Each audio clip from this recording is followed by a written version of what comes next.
The chamber was dim, silent but for the tension humming in the air. Princess Llewellyn stood still, her back to the man near her bedside, gaze fixed on the window. "You'll follow whatever order I give you?" she asked, her voice quiet but edged with warning.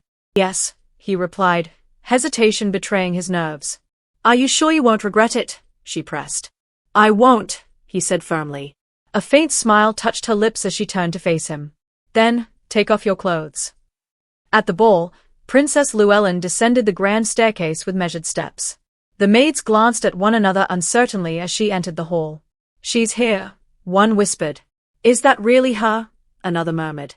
"She looks just like they say. The palace she lives in is said to be magnificent. The jewels she wears sparkle like water, and whatever dress she chooses becomes the next trend in the capital."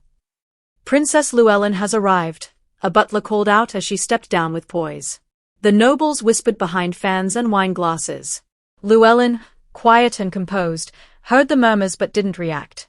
"That's all in the past now," a maid said under her breath. "She's the abandoned princess of Bridgent."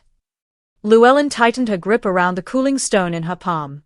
"I hate this," she thought. "The way their eyes changed when they looked at me. Even with this stone, I feel like I've swallowed fire. How much longer can I keep enduring this?" "Llewellyn, are you all right?" King Bustian asked, a flicker of concern in his tone. "You can rest if you're unwell." She straightened immediately. "No, Your Majesty. I'm fine." Before the king could respond, another voice cut in, cool and sharp. "Your Majesty," said Queen Mother Pamela, lips drawn into a thin line. "It's not proper for a princess to leave a banquet over mild discomfort." "But Mother," as someone who represents the dignity of this palace, she should have taken better care of her health before such an event.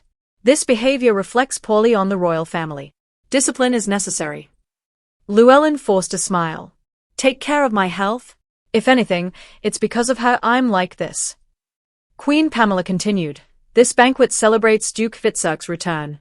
You'll welcome him, won't you, my dear daughter? I hope you don't still hold a grudge for how he punished your sinful mother." Llewellyn's fingers clenched around the cooling stone. "She's provoking me in front of everyone." "She's crossing the line again," whispered one noble. "Well, the princess is still next in line for the throne, since His Majesty has no heirs," murmured another.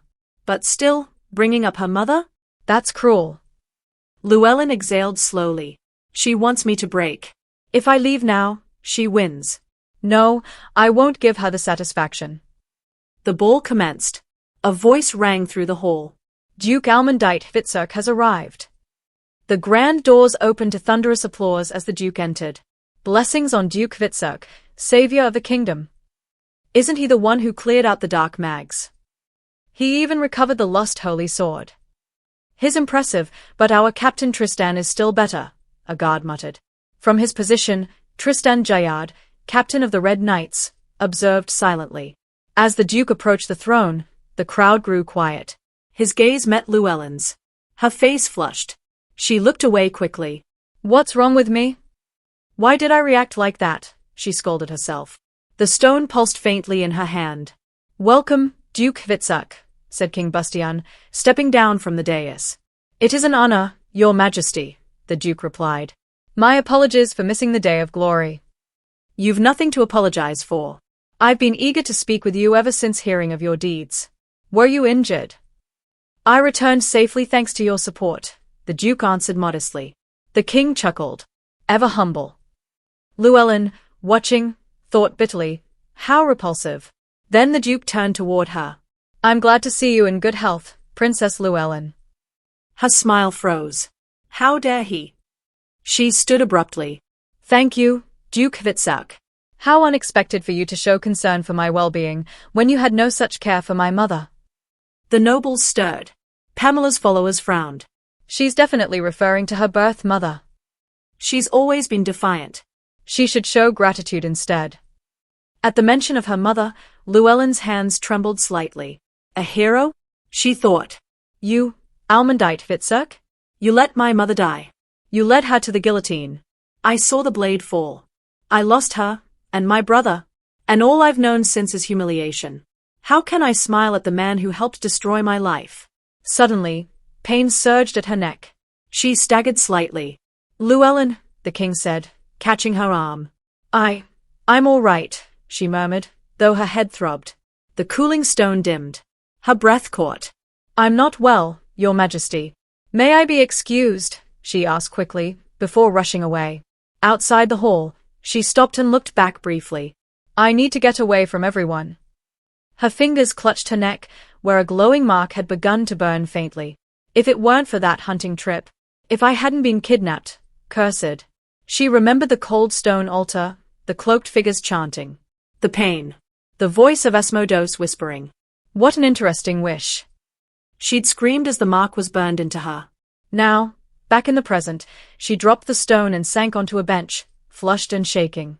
At first, it only happened at night. But now, footsteps. Your Highness, a man's voice called gently. No, don't come closer. Are you all right? He asked again. She didn't respond. He reached toward her, but before he could touch her, she grabbed his hand and pulled him forward, embracing him tightly. He stumbled, startled, as she held him. You, he began. I missed you, she whispered. He blinked. What? You missed me. What am I saying? What am I doing? Llewellyn thought as she began undoing his buttons. Wait, what are you doing? He asked, startled, his heart pounding. I don't know, she murmured, her hand moving across his chest. You don't want to. That's not it. It's just. I want to, she said, flushed. He looked conflicted, unsure. Then, a cold voice slithered through the shadows. My poor child, who knows not what love is. I will show you the way. Burn with desire. Let your body seduce, let your will be bound. I grant you The reason Llewellyn's mother, the former queen, was executed was that she attempted to curse and assassinate Bastian, Pamela's son and Llewellyn's half-brother. As a child, Llewellyn had sensed her mother's deep resentment. Pamela had stolen the king's affection, and her mother's bitterness never faded. So, although the attempted curse was a serious crime, Llewellyn hadn't found her mother's actions completely incomprehensible. The day of the execution remained vivid in her memory. She could still see her mother in chains, being led to the gallows. The blade had fallen swiftly and without hesitation. That moment changed Llewellyn's life forever. Despite being a princess by blood, Llewellyn received no special respect after her mother's disgrace. Her father became cold and distant. The courtiers followed his lead and began to openly scorn her. Over time, she found herself utterly isolated within the palace. When the king died, the nobles unanimously chose Bastian to inherit the throne, even though Llewellyn was the direct heir. His ascension was met with celebration. She had no support and no power to resist. In her desperation, Llewellyn once considered joining a convent. She believed that religious life might offer her the peace and safety denied to her in court. But even that path was blocked. Bastian, though gentle, denied her request. Llewellyn, though I am only your half-brother, I don't wish to see you suffer. You know I mean you no harm. Life in a convent isn't as serene as you might believe. Please, consider your future a little longer. Once you turn 25, you can choose freely, without the king's permission. She hadn't hated Bastian. In fact, he had often tried to shield her in small ways, like planting flowers in her garden when Pamela had been particularly cruel. He was the only person in the palace who had ever shown her real kindness. So, she agreed to wait. She would stay until she turned 25 and then choose her own path. Or so she had thought. That fragile plan was shattered 20 days ago, during a royal hunting competition. Llewellyn had been sent without guards and was kidnapped. She remembered screaming for help. The next thing she knew, she was on an altar, offered by dark mags. There, the demon lord Asmodeus placed a curse on her, one that overwhelmed her with lust, making her desire men uncontrollably. If news of her behavior spread, it would destroy her last chance of leaving the kingdom. The convent would reject her. Her reputation would be beyond repair. After the royal ball, she awoke in her chambers with a clear mind and a startling realization. I feel refreshed. The burning sensation is gone, she thought. Then came the memory of a man's voice. Your Highness. She sat up abruptly. So, it happened. I've lost my virginity. Not that it matters much to me, but the convent won't accept me now. What's worse, I don't remember who it was. Bits of the night came back. The man's voice, the passion they shared, and the sense of relief she felt afterward. The curse's effects had subsided. But if that man chose to speak about it, she'd be ruined. "Please keep this a secret," she had said. "If you want, I'll take it to my grave," he had replied. "But I don't even remember who he is. I can't trust him." Determined to learn the truth, she rang for her maid. "What time did I return last night?" "Early morning, Your Highness." "Did I walk back?" "No. Sir Tristan said you collapsed, so he carried you." Llewellyn froze. Tristan Jayad, the captain of the Red Knights? The most respected knight in Bridgent. The maid continued, unaware of her reaction. "He said he found you in the garden. He asked not to call a doctor and insisted it remain secret." Llewellyn's heart raced. Was it really him? At the knight's training ground, some scoffed at the princess's request for Tristan during official hours. "She refused your protection before, insulted you, even," said Paolo. "And you're still serving her? You should aim higher," another added. Tristan's gaze sharpened. "So you admit to neglecting your duty?" he asked coldly. 5,000 more slashes. Now. Why does he care so much about her? Paolo muttered. "Because he's sincere," another replied. "That's why we follow him." Later, Tristan arrived at her chambers. The annex was quiet, too quiet for a royal residence. He noticed the absence of any guards. The maid led him to the princess. "Come in," Llewellyn called. Tristan entered and bowed. "Please sit, Sir Tristan." He joined her at the table, where tea had been prepared. "I heard you brought me back after I collapsed," Llewellyn began. "Yes," he replied. "Are you feeling better?" "I am. Thank you." "I've kept your secret," he said. She froze. The word secret confirmed her suspicion. Her hand trembled as she held her cup. Why is he pretending nothing happened? She wondered. "If something's troubling you," he began. "Of course something's troubling me." Why is he playing dumb? "I am a knight, sworn to serve the royal family. A sword does not speak." "Maybe not," she cut in sharply, "but a sword still has other uses." Tristan looked startled. "You probably don't even like me. So why would you do something like that?" Was this revenge for the past? "Not at all," he said. "If anything, it felt like a favor granted to me." "A favor? What kind of favor is that?" "You should have declined," she snapped. "If you're so willing to take what you can get, you don't deserve to be a knight." Tristan looked stunned. "I know I'm insignificant now, but that doesn't mean I have to endure this," she said, rising. "If you care about your reputation or that of your division, you'll keep your mouth shut." As she walked to the door, she added coldly, "Stay a sword, or I'll see you melted down like one." Tristan stood abruptly. "Your Highness, wait. I don't understand. What do you mean we slept together?" Llewellyn froze. She turned slowly, stunned. What? It wasn't him. The royal family was seated outdoors for dinner, soft violin music drifting through the air as maids moved gracefully between the guests. Llewellyn sat quietly, her gaze unfocused. King Bustian leaned toward her. "Are you still feeling unwell, Llewellyn?" She blinked, startled out of her thoughts. "I'm sorry, Your Majesty. Did you say something?" Across the table, Queen Mother Pamela frowned. "Please compose yourself. You're a princess, act like one. We have guests." Pamela's words cut through the gentle atmosphere. Llewellyn lowered her head. "My apologies." The Queen Mother narrowed her eyes. "She's not even arguing." Before the silence grew uncomfortable, a calm voice spoke. "It's all right. I was already informed Her Highness wasn't feeling well," said Duke Almondite of House Witzak. Llewellyn looked at him, her expression unreadable. "If you're unwell, you may excuse yourself," King Bustian offered, pausing as a small dog barked nearby.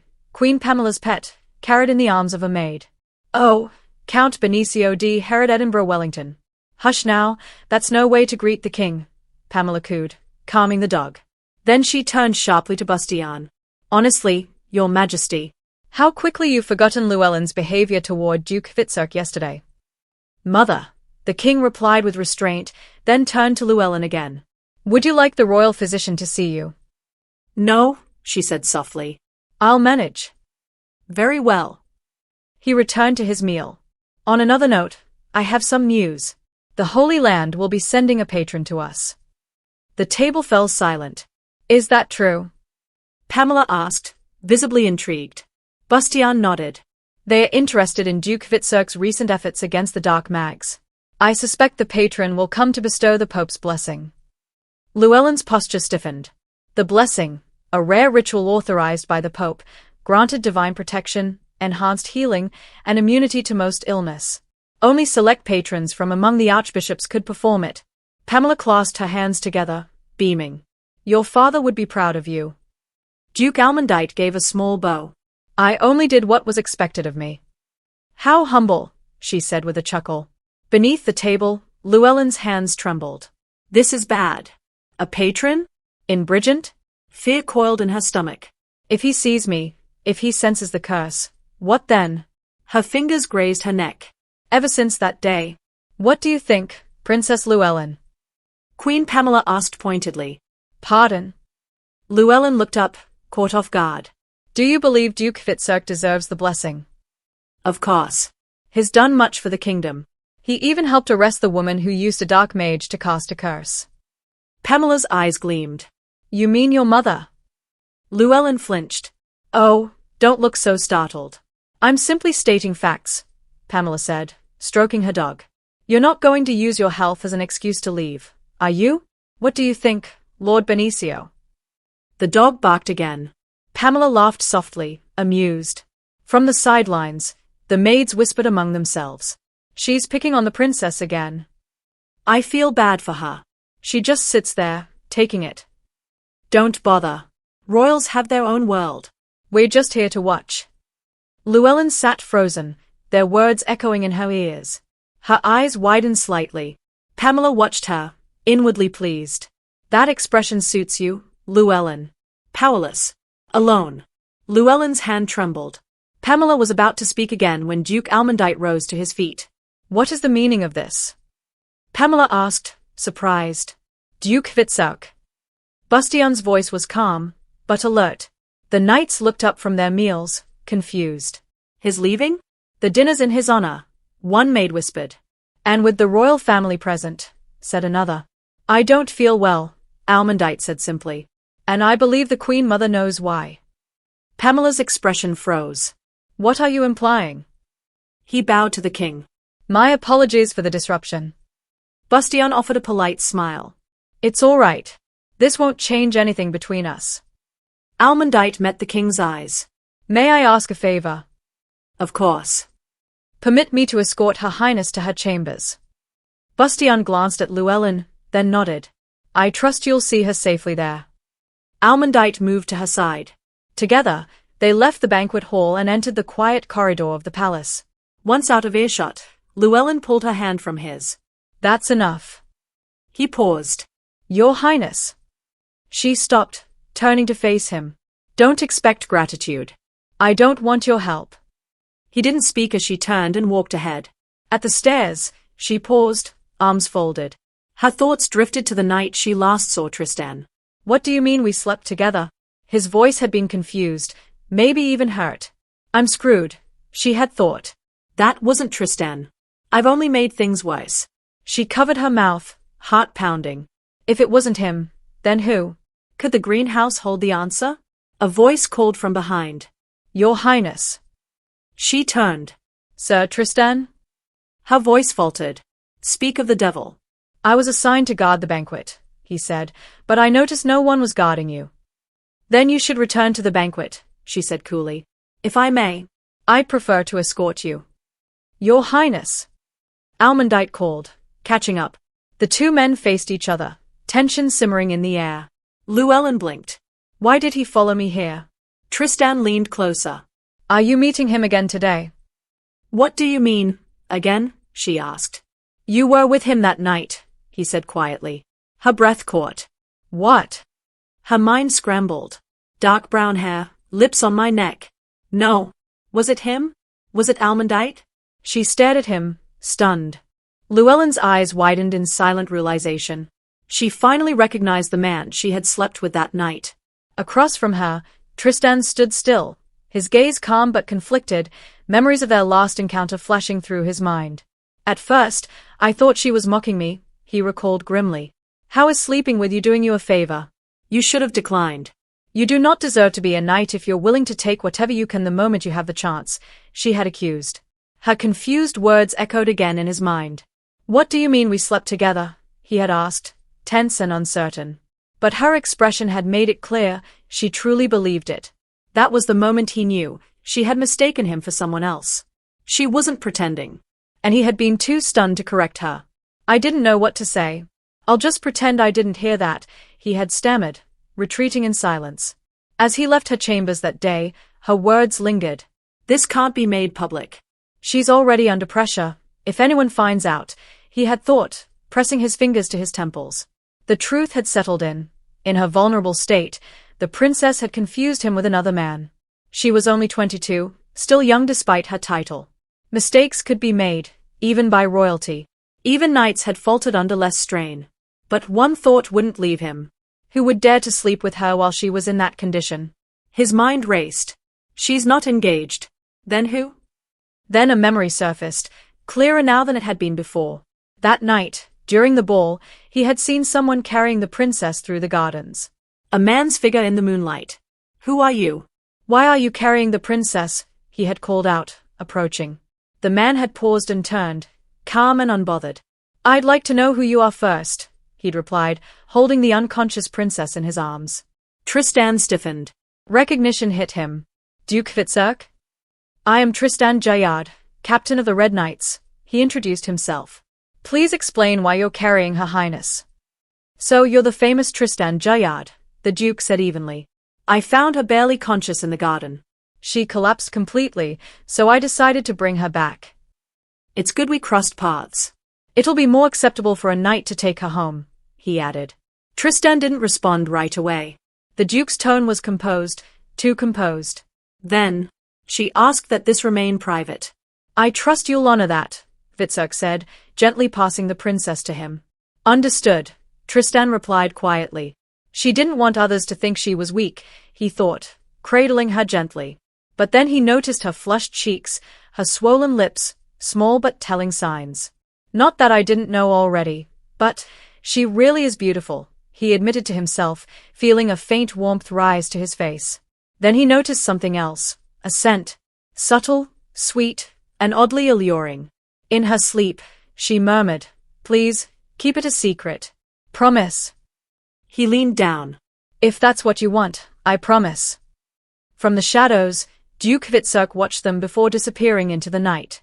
That day, Tristan thought grimly, she believed she'd been with me, someone she barely knew. That means she was with someone she didn't even recognize. That wasn't consent. Not really. He clenched his fists. Almondite. How dare you, he muttered under his breath. As Fitzurk approached again, Tristan instinctively stepped in front of Llewellyn. If you wish, I'll protect you from him.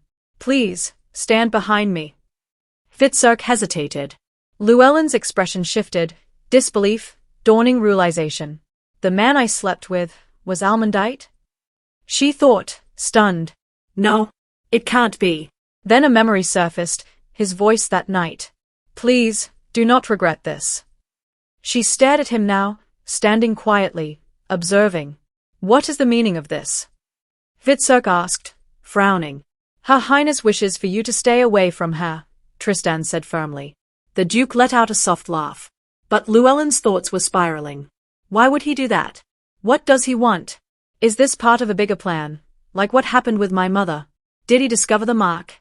If only it had been Tristan. This would be so much easier to hide. A voice inside her whispered. What should I do? Talk to him? Would that help? Someone nearby sneered. I heard you were friendless in the palace, they said. But you seem close to Sir Tristan. Still, you could have chosen someone more influential than a Red Knight, Fitzurk added, smirking. She scoffed internally. Forget it. Almondite won't cooperate. He's a traitor. Trying to reason with him would be a waste. Sir Tristan, she said calmly. He bowed. Yes, Your Highness. Will you escort me to my quarters? Of course, Your Highness. As they passed the Duke, he remained still. Walking beside Tristan, she muttered more to herself than anyone else. I was desperate. I thought if I didn't do something, I'd break. I thought it wouldn't matter who it was. I just wanted the pain to stop. But this is worse than anything. I didn't plan to hold resentment, because I was the one who initiated it. But now that I know it was Almondite, I can't accept that. I can't be involved with him. Your Highness, Hvitserk called out again. She didn't stop. We need to talk, Llewellyn, he added, his voice colder. That name, spoken like that, took her back. A memory, his boyish face offering her a flower long ago. Her steps faltered, eyes wide. That's enough. Your behavior is unacceptable, Tristan snapped, turning sharply toward him. Llewellyn regained her composure and smirked. That was a long time ago, she said quietly. Then louder, watch your mouth, Duke Hvitserk. This isn't our childhood. Perhaps you've forgotten royal protocol during your time away eradicating dark mags. He stood in silence for a beat. My apologies, Your Highness, he said quietly. But I still want to talk about what happened. I do not, she replied, curt. Let's go, Sir Tristan. But Hvitserk's voice rose once more. I had hoped to speak in a setting more suited to your rank. But if you won't give me that chance. He paused, steadying himself. Then I'll say it now, I wish to be engaged to you. Llewellyn stared at the man in front of her, stunned. What? Engaged. She turned sharply to Tristan, tension written across her face. You may excuse yourself now, Sir Tristan. Tristan hesitated. Please allow me to remain by your side, Your Highness. That man cannot be trusted. Duke Hvitserk's expression darkened. Watch your words. Is that how the captain of the Red Knight speaks? Tristan, Llewellyn said softly, cutting in. It's all right. Thank you. Tristan lowered his head. I'll be close by, he muttered, casting a final, wary glance at the Duke. Llewellyn turned. Let's go to the greenhouse, she said, walking ahead. The two made their way through the palace gardens in silence. Amid the blooms, Almondite finally spoke. I know we agreed to keep things secret, he said carefully, but you're being distant. Llewellyn avoided his gaze. How are you feeling? I wanted to bring you back myself, he murmured. But I kept my distance because you asked me to. She said nothing, her steps quiet as they walked. Almondite glanced toward the outer wall, where Tristan stood watch.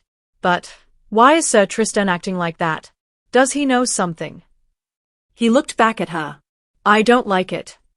You want to get engaged? Llewellyn asked evenly. Yes, he said without pause.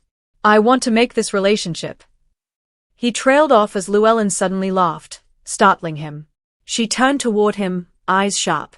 You want to get engaged just because we slept together once? That's incredibly naive. Almondite blinked, stunned. You said I was your first, she continued with a bitter smile. I didn't think you'd be the type to propose to the first woman you bedded. Her smile faded into a glare. You're shameless, Almondite. His expression shifted. What? Engaged? You can't be serious. You think I've forgiven you? Her tone was low, controlled. If I could, I'd ruin you. He stared at her, stricken. Then, it was all a lie. You're a fool, she said, a dry laugh escaping her lips. You actually believed me? If you want to reveal what happened between us, go ahead. A scandal between a duke and a discarded princess would certainly make headlines. It would be a perfect disaster. For you. Almondite stood motionless, her words sinking in. She used me. You've really changed, Your Highness, he said at last. Time has a way of doing that, she replied coldly. Silence fell again. Then he stepped forward, gently brushing a lock of her hair between his fingers before drawing it to his face. She flinched. Until next time, he murmured, his voice soft but unsettling. Llewellyn watched him go, fists clenched. What is he planning? Her eyes drifted to the strands he had touched. Should I cut it off? Later, Llewellyn sat at her dressing table, brushing her hair. She stared at her reflection until a knock interrupted her thoughts. Your Highness. It's Rosalie. I'm coming in. The door burst open. Your Highness. Llewellyn turned calmly. You're just in time. Bring me a pair of scissors. Wait. Rosalie panted. There's something you need to know first. Duke Hvitserk is moving to the capital. Llewellyn's brows lifted slightly. I expected as much. He's the kingdom's hero, after all. But that's not all. Rosalie's voice rose with excitement. He said it's because he's in love with you. Llewellyn blinked slowly. Now he's in love with me? Disgusting. Rosalie continued, glowing with enthusiasm. He just announced that he's going to support you officially. That means he's going to shower you with everything, attention, gifts, influence. And everyone knows that kind of support usually means, do whatever you want, just love me back. She twirled once, then added, support like that used to be a big deal in Bridget, but it's rare now. I suppose only a war hero can afford such extravagance. People will talk about this for weeks. Some are even whispering that this means marriage is on the horizon. Should we start preparing for your wedding already, Your Highness? Rosalie's words trailed off when she noticed Llewellyn's silence. Your Highness, she asked again, her tone more cautious. Llewellyn clenched her mirror tightly. I knew he'd pull something, but this? Almondite, you madman. Later that day, Llewellyn sat across from her brother. So, why does the Duke want to support you? He asked, studying her carefully. Did you two make a pact as children? No, she replied softly. He declared it on his own. As I've said before, I want to go to the convent. That hasn't changed. I don't want luxury or attention. I just want to leave. His face fell. I don't doubt your sincerity. I was just upset. For a moment, I thought you and the Duke had planned all this without telling me, and I felt betrayed. She looked at him, surprised. I'm sorry, he added quickly. Are you angry?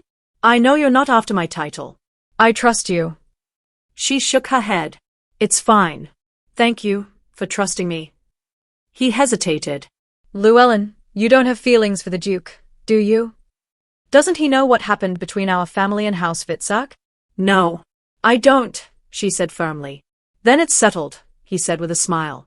As their conversation lightened, he added, the weather's been nice lately. Do you get enough sunlight in the annex? I hope so. I remember you like flowers. Llewellyn smiled. He looked puzzled. What? Is there something on my face? No. I just wanted to thank you. The roses in the flower beds, they were from you, weren't they? He blinked. Roses? No, I don't know anything about that, Bastion stammered, cheeks reddening. She giggled. After the meal, she stood. I should get going. It's been nice seeing you like this. Let's have tea again soon, Bastion said warmly as she left. As Llewellyn stepped into the corridor, a dog's bark caught her attention. She turned to see Queen Pamela approaching with her maids. Her mood darkened. I hope to avoid her today. Can't she leave me alone? Hello, Mother, she said. She must be furious about Almondite. Even if I'm powerless, marrying into House Fitzurk could shift the balance and make me a threat. Queen Pamela sighed as she passed. At this point, why don't you just marry the Duke? Llewellyn froze. Did I hear that right? It's not like that. She began. What's the point of explaining when the whole kingdom already knows? Her mother interrupted. Just marry him. You want me to marry the Duke? Llewellyn asked, stunned. It's time you settled down, Pamela said, her tone unreadable. And I believe Duke Fitzurk is acceptable. With that, she walked away, leaving Llewellyn staring after her. That was unexpected. She was the one pushing me toward the convent. Why the sudden change? What is she plotting? Thank you for joining us on this incredible adventure. If you enjoyed what you watched, please consider liking, subscribing, and ringing that notification bell. Your comments mean the world to us and help us improve. The next episode promises even more excitement and unexpected twists, so stay tuned as we embark on this thrilling journey together. Keep the anticipation alive, and we'll catch you in the next episode.